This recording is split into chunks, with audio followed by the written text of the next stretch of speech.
"O Lord, the weight feels so strong. All day long my feet have been dragging." Virginia after emancipation. In 1865, when the Civil War ended, Virginia was a land of contradictions. Richmond, the former capital of the Confederacy, bore the scars of battle and deep divisions between black freedom and white resistance. Liberty was promised by the Emancipation Proclamation and the 13th Amendment. Yet, a different story was told by the countryside. For the newly freed thousands, the dream of independence was quickly challenged by practices and laws meant to keep them tied to the soil. In Virginia, freed men faced black codes, rules that restricted labor, movement, and even family life. Into unfair contracts with former masters, many were forced, agreements they could not negotiate or read, trapping them in cycles of poverty. Scarce was the land, and limited were the opportunities in Richmond and nearby counties like Henrio and Chesterfield. Into cities, some black families tried to move, but on plantations, others remained, believing promises of wages that rarely came. Between 1865 and 1870, to the loss of legal slavery, white landowners adjusted by creating systems of hidden control. Under Reconstruction, while the state appeared to move forward, networks of secret exploitation continued, especially on isolated farms just a few miles outside Richmond. The foundation for a cruel reality was laid in these years. By another name, slavery kept alive in shadows and silence, on isolated plantations and hidden farms. Beyond Richmond's growing streets, the Virginia countryside remained a place where time seemed frozen. Across counties like Hanover and Gland, in 1871, scattered farms became prisons without walls. In secret, black families were kept there, their labor stolen under the cover of silence and distance. Unlike the grand plantations of the antebellum, these were smaller farms, often hidden from Union officials or inspectors. That these families had agreed to stay was claimed by white landowners. But harsher was the truth. Many were never allowed to leave, their movements controlled by threats of violence. Simple wooden cabins with dirt floors were their houses, built behind fields or deep in the woods far from the main roads. Bound to the land, children grew up believing they were, never knowing the world beyond the farm. In Richmond, progress was celebrated by newspapers. But less than 20 miles away, a different story unfolded. As struggling landowners, farmers presented themselves to avoid suspicion, while secretly holding entire families as unpaid workers. Fields of tobacco and corn were plowed by black men.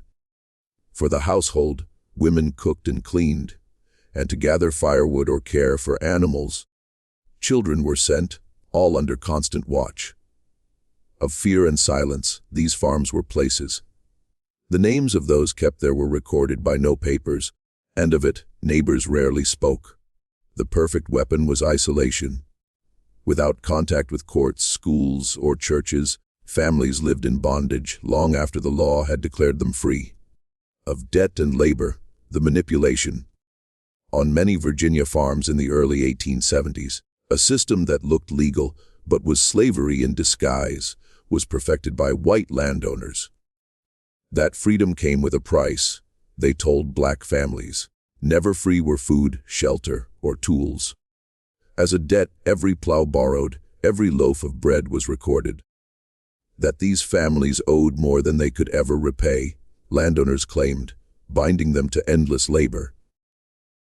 In counties surrounding Richmond, the chain no one could see was debt. On paper full of legal words that freed people could not read, contracts were often written. Even when wages were promised, disappointment came at the end of the year. Greater than earnings, the tally books always showed debts. With threats were families who questioned these numbers leave, and for vagrancy, the sheriff would jail you, or worse, at night. Men with whips would come. That they must work to help pay the family's debt. Children as young as 8 were told, pulling weeds in tobacco fields or carrying water under the hot Virginia sun. In the landowner's kitchen, women cooked or for the household washed clothes, yet were told their labor counted for nothing against the supposed balance owed. To erase hope.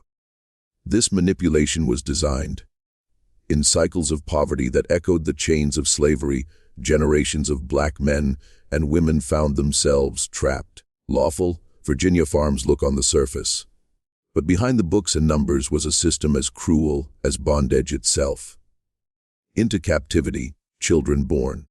By 1871, in hidden bondage, a new generation was already growing up. Near Richmond, on isolated farms, into a life that should not have existed, black children were born. Though free at birth, the law declared them.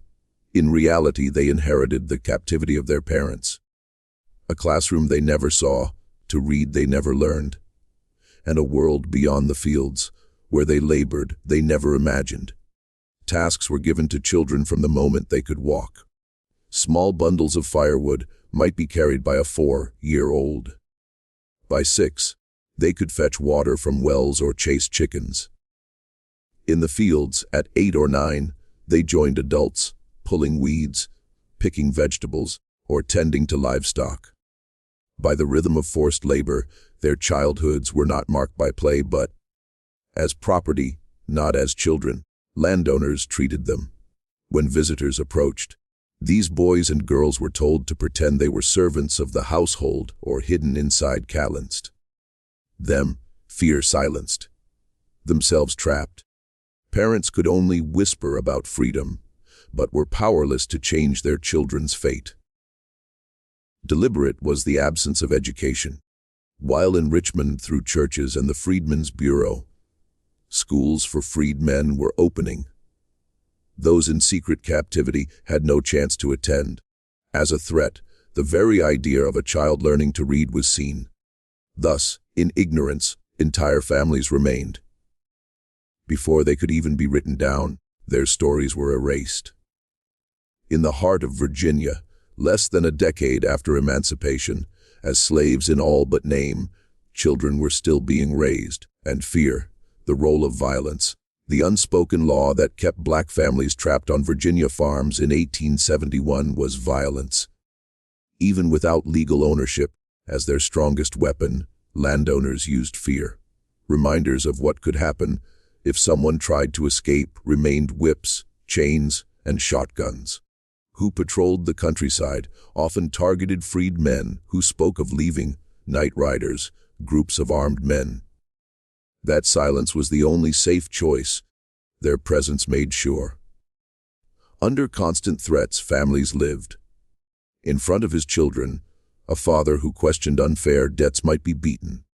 Without food, a mother who refused to work extra hours in the household could be locked inside a shed. That disobedience would lead to punishment not just for them, but for their entire family. Children were warned that no one dared to resist. This system of collective suffering ensured. In counties near Richmond, local sheriffs often looked the other way. Former Confederates, many were, unwilling to defend the rights of freedmen. In silence, complaints made to authorities disappeared, or worse, against those who dared to speak, returned with retaliation. On paper, the law existed, but rarely reached the fields and cabins where hidden slavery continued. Justice, more than physical pain, fear was. A world where men, women, and children lived in submission was created by the constant possibility of violence. To hide their anger, to keep their dreams unspoken, and to survive day by day under the shadow of cruelty, they learned. A divided city, Richmond. With our story, before we continue, if you're enjoying it, to the channel, don't forget to subscribe so the next real stories about slavery you won't miss. Let's continue. In the early 1870s, as a city of progress, Richmond presented itself. The war was over. In growing numbers, new businesses opened, and black churches and schools appeared.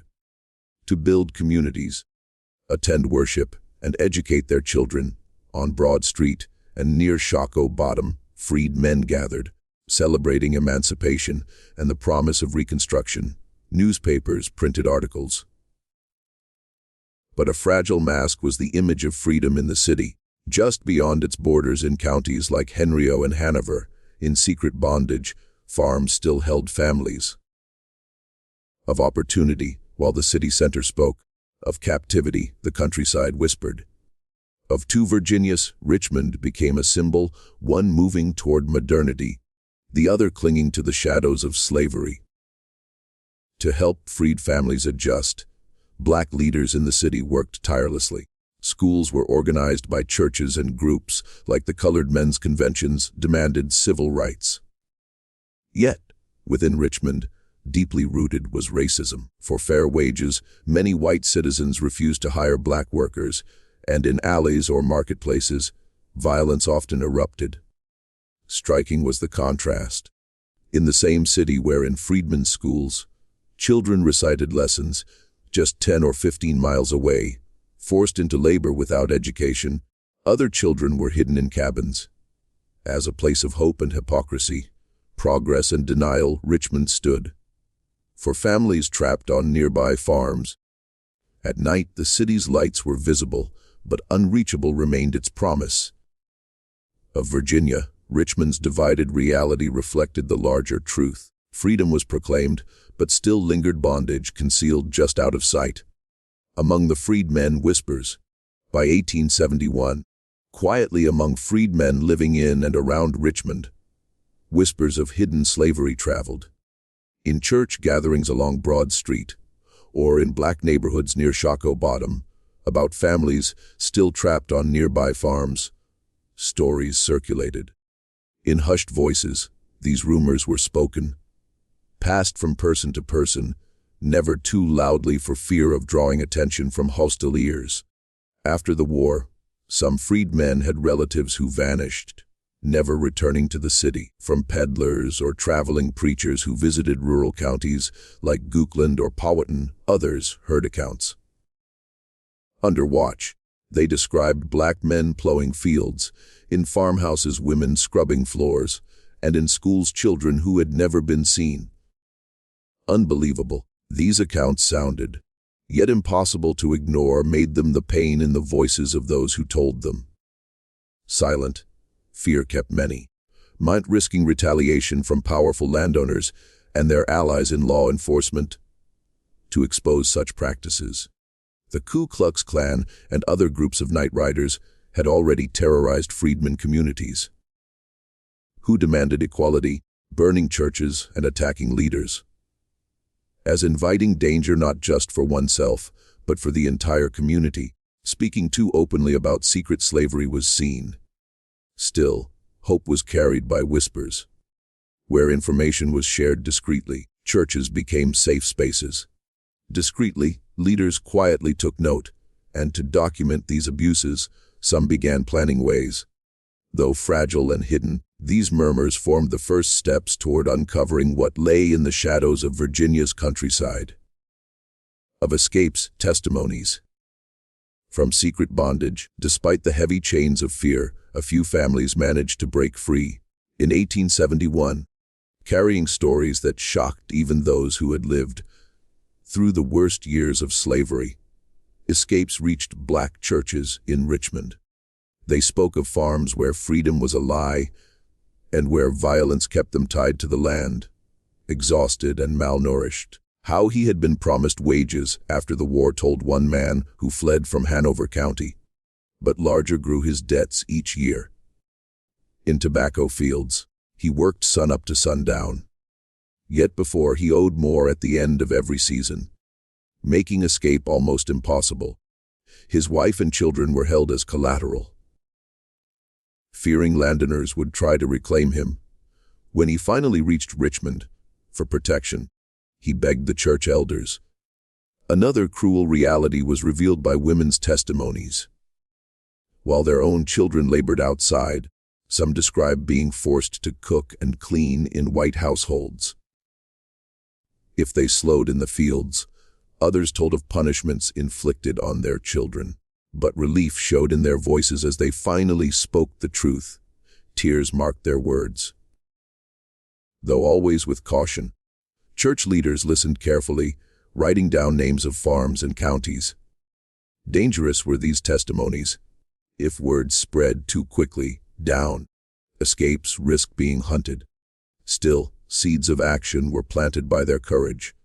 In Richmond's sacred spaces, into undeniable evidence, the stories of survivors transformed whispers, pushing the truth closer to the light. In 1871, growing awareness. By the year 1871, the silence surrounding hidden slavery in Virginia began to fracture. The whispers with the testimonies of escapees, activists, journalists, and church leaders in Richmond started to connect. At community gatherings of families who had disappeared, elders recounted names, and to confirm the stories, young men rode into rural counties. Left no doubt what they found. For everyone, slavery had not truly ended. Steadily but slowly, the awareness spread. Careful not to expose too much for fear of violent backlash, articles in local black newspapers hinted at abuses, about false contracts and the imprisonment of freed men under unjust vagrancy laws.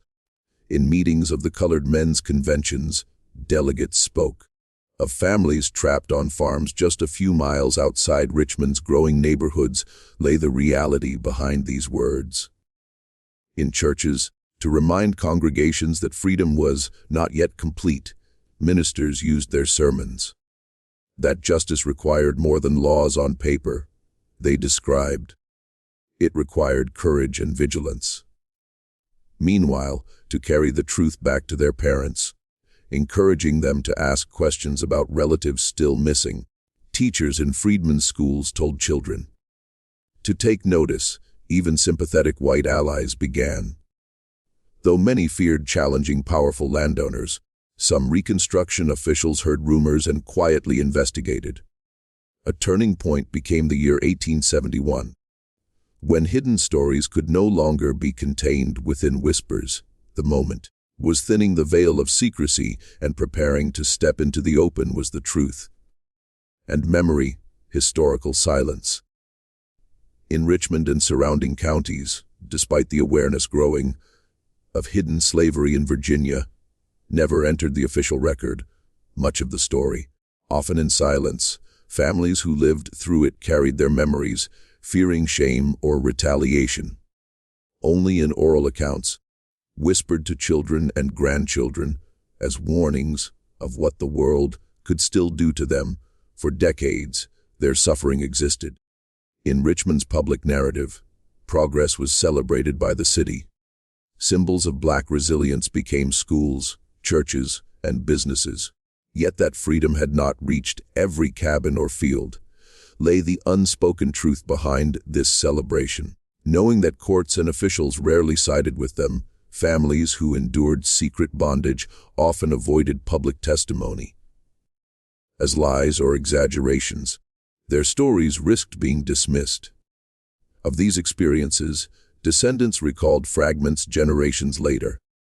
Her grandmother, who had worked fields without pay well into the 1870s, or an uncle who remembered hiding when visitors came to the farm.